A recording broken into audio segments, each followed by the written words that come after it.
Hi, எல்லாருக்கும் வணக்கம். எல்லாரும் எப்படி இருக்கீங்க? Hope you all doing good. என் பேர் நிருத்திகா ஸ்ரீ. நான் எம்பிபிஎஸ் செகண்ட் இயர் படிச்சுட்ருக்கேன் கவர்மெண்ட் மெடிக்கல் காலேஜில். என்னோட நீட் ஸ்டோரி பார்க்கலாமா? ஸோ இந்த வீடியோ 3 செக்மெண்ட்ஸாக பிரிச்சுக்கலாம். ஃபர்ஸ்ட் வந்து என்னோட நீட் ஜேர்னி எப்படி ஸ்டார்ட் ஆச்சு, எப்படி போச்சு, எப்படி வந்து நான் இந்த இடத்துல இருக்கேன் எல்லாமே சொல்கிறேன். அதுக்கப்புறமா மிஸ்டேக்ஸ் ஐ டிட், அதை வந்துட்டு இப்போ exam going students, NEET attend பண்ணுற ஸ்டூடெண்ட்ஸ்லாம் வந்து நான் தப்பு பண்ணாமல் இருந்தேன். அதுக்கப்புறமா bro tips that I followed, அதனால என்னால் ஃபர்ஸ்ட் அட்டெம்ப்டில் நீட் கிராக் பண்ணி கவர்மெண்ட் சீட் பிடிக்க முடிஞ்சுது. ஸோ இது எல்லாமே இந்த வீடியோவில் டீட்டெயிலாக சொல்லியிருக்கேன். ஸோ ஸ்கிப் பண்ணாமல் வீடியோ ஃபுல்லாக பாருங்கள், கண்டிப்பாக யூஸ்ஃபுல்லாக இருக்கும். ஸோ என்னோட நீட் ஸ்டோரி, எனக்கு வந்து டாக்டர் ஆகணும் அப்படிங்கிறது சின்ன வயசுலேருந்தே ட்ரீம். ஆனால் 10th வரைக்குமே அதுக்கான எஃபர்ட்ஸ் நான் வந்துட்டு போடவே தான் சொல்லணும். அம்மா தான் சொல்லுவாங்க, என்ன நீ வந்து டாக்டர் ஆகணும்னு சொல்கிறே தவிர அதுக்கான சீரியஸ்னஸே காணும் உங்ககிட்ட அப்படின்னு சொல்லிட்டு. எனக்கு அப்படியே 10th அப்படியே லாக்டவுன் என்ஜாய் பண்ணுறது அப்படியே போயிடுச்சு. ஸோ அப்போ தான் வந்து அம்மா வந்துட்டு சரி நீ க்ரீன் பார்க் நாமக்கல்லில் போய் ஹாஸ்டல் தங்கி படி 11th and 12th, அங்கே வந்து நீட் கோச்சிங் நல்லா கொடுக்குறாங்கன்னு கேள்விப்பட்டேன் அப்படின்னு சொல்லிட்டு சரி ஓகே அப்படின்னு சொல்லிட்டு நம்ம என்ட்ரன்ஸ் ட்ரை பண்ணேன் க்ரீன் பார்க் என்ட்ரன்ஸ்க்கு. ஆனால் வந்துட்டு அங்கே எப்படின்னா டே ஸ்காலருக்கு தனி மார்க் இருக்குது, ஹாஸ்டலுக்கு தனி மார்க் இருக்குது போல். எனக்கு வந்து நான் என்ட்ரன்ஸ் எழுதுனா அங்கே நெகட்டிவ் மார்க்கிங்லாம் இருக்குது இல்லையா, ஸோ அதனால வந்து எனக்கு ஹாஸ்டல் சீட்டே கிடைக்கல. ஆனால் அம்மா வந்துட்டு நீ ஹாஸ்டல் தான், எங்களால் வந்து ஈரோடுலேருந்து நாமக்கலுக்குலாம் போயிட்டு வர முடியாது, டே ஸ்காலர்லாம் வாய்ப்பு இல்லை, நீ வந்து நான் ஹாஸ்டல் தான் படிக்கணும், ஸோ எப்படியாவது ஹாஸ்டலுக்கு மார்க் எடுத்துக்காட்டு அப்படின்னாங்க. சரி ஓகே அப்படின்னு சொல்லிட்டு ஃபர்ஸ்ட் அட்டெம்ப்ட் எழுதுனேன், கிடைக்கல. செகண்ட் எழுதுனேன், அதுவும் கிடைக்கல. தேர்ட் அட்டெம்ப்ட் வந்துட்டு உன்னால கண்டிப்பாக முடியும், நீ பண்ணு அப்படின்னு சொல்லிட்டு அம்மா தான் ரொம்ப மோட்டிவேட் பண்ணாங்க. ஸோ தேர்ட் அட்டெம்ப்டில் எனக்கு எப்படியோ ஃபைனலாக எனக்கு வந்துட்டு ஹாஸ்டலில் க்ரீன் பார்க் நாமக்கல்லில் சீட் கிடச்சிருச்சு. ஓகே கிடச்சிருச்சு அப்படின்னு சொல்லிட்டு ஒரு மாதிரி மிக்ஸ்ட் எமோஷன்ஸோடையே வந்துட்டு ஹாஸ்டலுக்குள்ளே என்ட்ரு ஆகிறேன். எனக்கு வந்துட்டு ஹாஸ்டல் எனக்கு பழக்கம் இருக்குன்னு நான் ஆல்ரெடி இருந்திருக்கேன். ஆனால் அங்கே ஒரு ஹாஸ்டல் வந்து ரொம்பவே டிஃப்ரெண்ட்டாக இருந்துச்சு எனக்கு. ஸோ அதை அடாப்ட் பண்ணுறதுக்கு ரொம்ப டைம் எடுத்துச்சு. அப்போது கிளாஸஸ் 11th கிளாஸஸ் எப்படின்னா வந்துட்டு மார்க் பேஸஸ் தான். அதுவும் என்னோட 10th மார்க்கு, அப்புறம் நான் என்ட்ரன்ஸில் எடுத்த மார்க் அதெல்லாம் பேஸ் பண்ணி பிரித்து எனக்கு வந்துட்டு டோட்டல் 9 கிளாஸஸ் இருந்துச்சு ஹாஸ்டலில். அதில் வந்து 5th கிளாஸில் நான் போகிறேன், என்ட்ராகிறேன். 10th மார்க் வந்துட்டு 474 for 500. ஸோ நான் என்ட்ரு ஆகிறேன். எனக்கு வந்து சிலபஸ்லாம் புதுசாக இருக்குது, ஒன்றுமே புரியல. நெகட்டிவ் மார்க்கிங் நான் அப்போ தான் இன்ட்ரடியூஸே ஆகிறேன், நெகட்டிவ்னு ஒரு மார்க்கிங் இருக்குது அப்படின்னு சொல்லிட்டு. ஸோ எல்லாமே புதுசாக இருந்துச்சு, ஹாஸ்டல் புதுசு, ஃபுட்டு, நியூ பீப்புள், எல்லாமே ஒரு மாதிரி மிக்ஸ்டு எமோஷன்ஸ் தான் இருந்தேன். ஸோ அதை அடாப்ட் பண்ணுறதுக்கு எனக்கு வந்துட்டு 11th பாதி ஆயிடுச்சு. நான் வந்து 11th 12th வந்து பயோமேத் குரூப் எடுத்திருந்தேன். So coming to subjects wise எனக்கு வந்துட்டு பயாலஜி நல்லாவே வரும், ஓகே. கெமிஸ்ட்ரியும் வந்து ஓகே. ஃபிசிக்ஸ் வந்து எனக்கு என்ன சொல்கிறதே தெரியல, அப்படி தான் இருந்துச்சு எனக்கு 11th. ஒன்றுமே தெரியாது, நான் நெகட்டிவ்ல தான் ஸ்கோர் பண்ணிட்டு இருந்தேன் மாக் டெஸ்ட்லாம் வைக்கும் போது. ஸோ அப்படி தான் போச்சு, இப்படி தான் இருக்கும், ஸ்ட்ராட்டஜிஸ்லாம் இப்படி தான் அப்படின்னு சொல்லிட்டு நான் டெய்லி ப்ராக்டிஸ் பண்ணி ஒரு அளவுக்கு வந்து மார்க் எடுப்பேன். ஓகே ஆவரேஜாக இருந்துச்சு. ஸோ அதுக்கப்புறமா எனக்கு வந்து 12th கிளாஸஸ் பிரித்தாங்க. மார்க் நம்ம 11th வாங்கின மார்க் பேசிஸ் வச்சு 12th கிளாஸ் பிரித்தாங்க. ஸோ நான் 11th என்ட்ரு ஆகும்போது 5th கிளாஸில் என்ட்ரு ஆனேன். 9th கிளாஸஸ் இருக்கும்போது. அப்புறம் 12th வந்து செகண்ட் கிளாஸில் இருந்தேன். நான் எப்படியோ கஷ்டப்பட்டு படித்து ஓகே செகண்ட் கிளாஸ் போயாச்சு. நான் அங்கே போனதுக்கப்புறம் தான் இன்னுமே காம்படிஷனாக இருந்துச்சு, எல்லாருமே நல்லா படிக்கிறவங்க. ஸோ எனக்கு வந்து ரொம்ப கஷ்டமாக இருந்துச்சு, எப்படிடா நம்மளால முடியும், ரொம்ப கஷ்டமாக இருக்கே அப்படி இருந்துச்சு. ஸோ அவங்க எல்லாருமே நல்லா ஸ்கோர் பண்ணுறாங்க. ஸோ நம்மளும் அந்த காம்படிஷனுக்கு ஏற்ற மாதிரி நம்மளும் சர்வே பண்ணணும் அப்படின்னு சொல்லிட்டு இன்னமும் நல்லா எஃபர்ட்ஸ் எடுத்து படிக்க ஆரம்பித்தேன். லேட் நைட் ஸ்டடி ரொம்ப நிறையா, இப்போ 1 வரைக்குமே பண்ணுவேன். மார்னிங் 5:30 4க்குலாம் எழுந்துச்சு படித்தேன். அப்படி தான் டெய்லி போகும், டெய்லி படிக்கிறது, ரிவைஸ் பண்ணுறது, மார்க் டெஸ்ட் எழுதுறது, டெஸ்ட் எழுதுறது, இப்படியே தான் போயிட்டே இருக்கும். ஸோ அப்போ வந்து எனக்கு ஜாஸ்தி ஹெல்த் இஷ்யூஸ் வந்துச்சு. எனக்கு வந்துட்டு அந்த 12th ஏப்ரல் மே டைமில் ரொம்பவே ஹெல்த் இஷ்யூஸ் வந்துச்சு. நான் வந்து ஸ்பெக்ஸ் வேர் பண்ணுவேன். ஸோ நான் க்ரீன் பார்க் என்ட்ரன்ஸ் முடிச்சு என்ட்ரு ஆகும்போது எனக்கு வந்துட்டு பவர் வந்து ஸ்பெக்ஸில் 1.05 2 கண்டுமே. 12th வித்தின் 1 இயர்லேயே வந்து எனக்கு 2.75 போச்சு. ஸோ அதனாலேயே எனக்கு பயங்கர தலைவலி, டெய்லி அழுவேன் நான் தலைவலிக்கு மட்டுமே.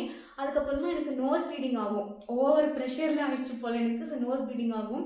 ஸோ உட்காந்துட்டு படிச்சுட்டே இருக்கிறாங்க, லெக்ஸ் கிராம்ப் ஆகிடும், சுற்றிக்குமா அது சொல்லுவாங்களா, அது ஆகும். ஸோ ரொம்ப ஹெல்த் இஷ்யூஸ் ரொம்ப இருந்துச்சு.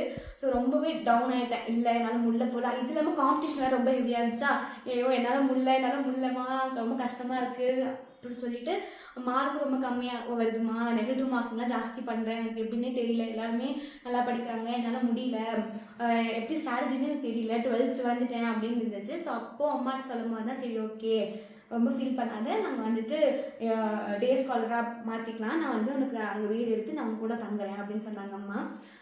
நிஜமாவே அது ரொம்ப பெரிய சாக்ரிஃபைஸ். ஏன்னா அப்போ தம்பி வந்துட்டு 2 வயசு தான் இருந்துச்சு தம்பிக்கு. வீடு வேறு புதுசாக கன்ஸ்ட்ரக்ட் பண்ணிக்கிட்டு இருந்தோம். ஸோ அந்த டைமில் ஒரு ஒரு மதர் வந்துட்டு வீடு தனியாக வீடு எடுத்து தங்கி அங்கே வீடு கஞ்சிட்டு போயிட்டுருக்கு. அதை விட்டுட்டு குட்டி குழந்தைய விட்டுட்டு அப்பா வந்து எனக்காக என் கூட 3 மாதம் இருந்தாங்க. ஸோ அப்போ வந்து எங்கள் அம்மா நிறைய மோட்டிவேஷன் கொடுப்பாங்க, நிறைய ஹெல்த்தி ஃபுட்ஸ் இருந்துச்சு, நிறைய ஹெல்த்தி மோட்டிவேஷன். அதில் தான் திரும்ப பூஸ்டப் ஆனேன். ஓகே நம்மளால் முடியும், நம்மளால் பண்ணிடலாம் அப்படின்னு சொல்லிட்டு. அப்போ தான் 12th சீக்கிரமே முடிச்சுட்டாங்க எங்களுக்கு. ஒரு 4 to 5 months 12th சிலபஸ் முடிஞ்சிச்சு. அதுக்கப்புறமா வந்துட்டு 11th வந்துட்டு ரிவைஸ் பண்ணணும், ஒரு 2 to 3 months 11th ரிவிஷன் இருக்குது அப்படின்னு சொன்னாங்க.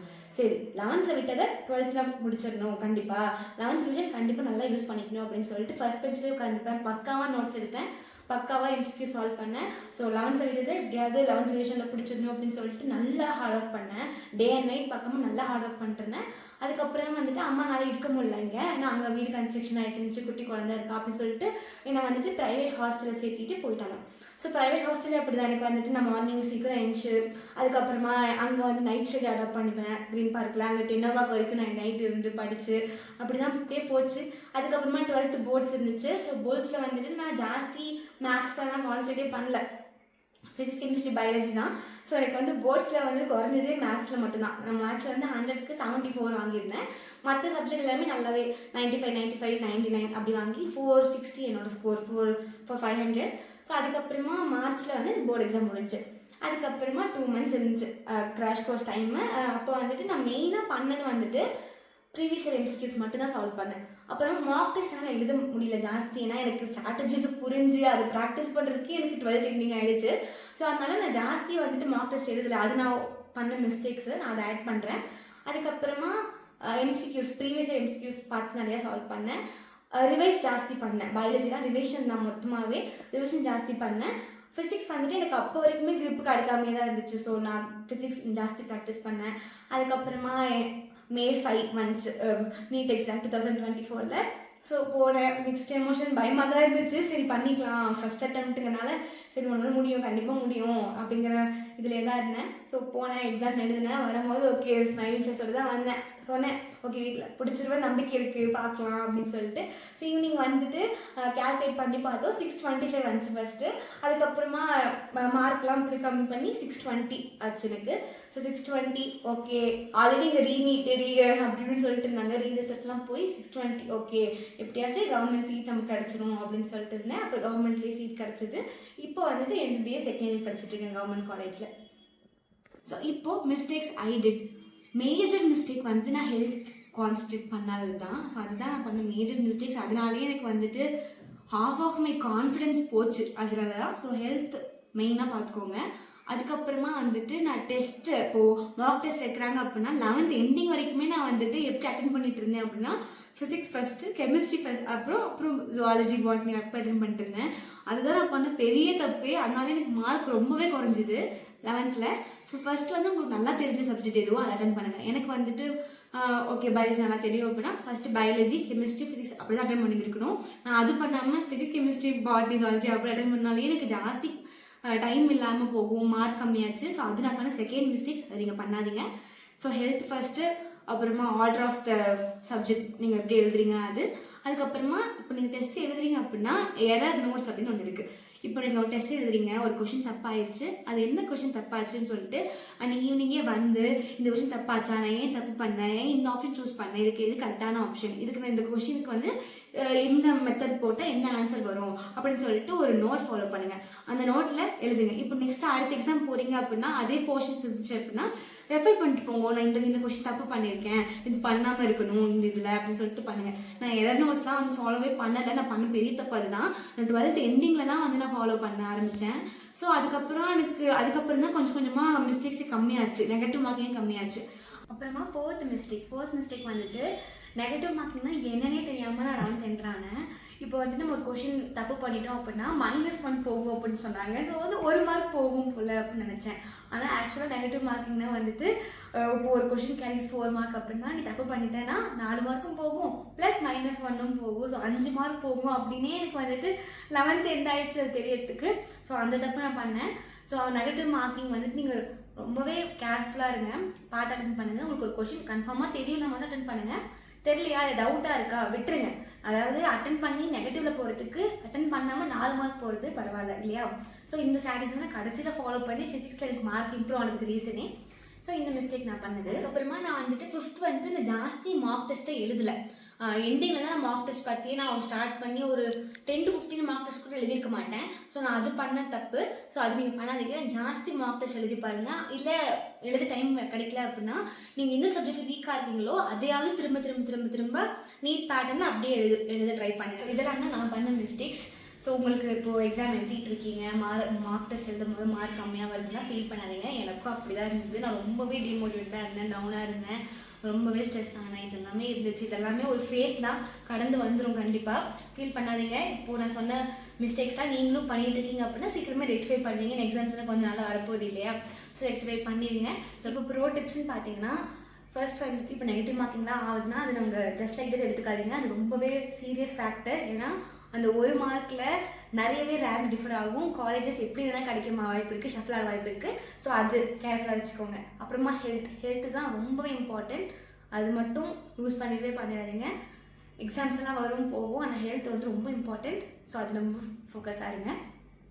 மேஜர் ப்ரோ டிப்பே இப்போ நான் சொன்ன மிஸ்டேக்ஸ்லாம் எதுவுமே பண்ணாமல் கரெக்டாக நீங்கள் ஃபாலோ பண்ணாலே போதும். கண்டிப்பாக நீங்கள் ஆசைப்பட்ட காலேஜ், நீங்கள் ஆசைப்பட்ட மார்க் எடுத்து டாக்டர் சீட் உங்களுக்கு கிடச்சிரும். ஸோ இதுதான் என்னோட நீட் ஸ்டோரி. கண்டிப்பாக உங்களுக்கு யூஸ்ஃபுல்லாக இருக்குன்னு நினைக்கிறேன். உங்களுக்கு இதுக்கு மேலே ஏதாவது டவுட்ஸ் கியூரியஸ் இருந்துச்சுன்னா கண்டிப்பாக கமெண்ட்டில் சொல்லுங்கள், இல்லை மெசேஜ் பண்ணுங்கள். நான் உங்களுக்கு ஆன்சர் பண்ணுறேன். இப்போ நான் சொன்னதெல்லாம் கரெக்டாக ஃபாலோ பண்ணிட்டு, நான் பண்ண மிஸ்டேக்ஸ்லாம் நீங்கள் பண்ணாமல் ஹெல்த் கரெக்டாக ப்ரியாரிட்டைஸ் பண்ணிவிட்டு இருந்தாலே நீங்கள் ஆசைப்பட்ட காலேஜ் உங்களுக்கு கிடைக்கும். டிமோட்டிவேட்லாம் ஆக வேணாம். இது ஜஸ்ட் ஒரு ஃபேஸ் தான். கண்டிப்பாக இதுவும் கடந்து போகும். ஹாப்பி ஃபேஸ் வரும். இதுவும் ஹாப்பியாக கடந்து போயிடலாம். ஒன்றும் இல்லை. கண்டிப்பாக உங்களால் முடியும். You can also crack it. Thank you.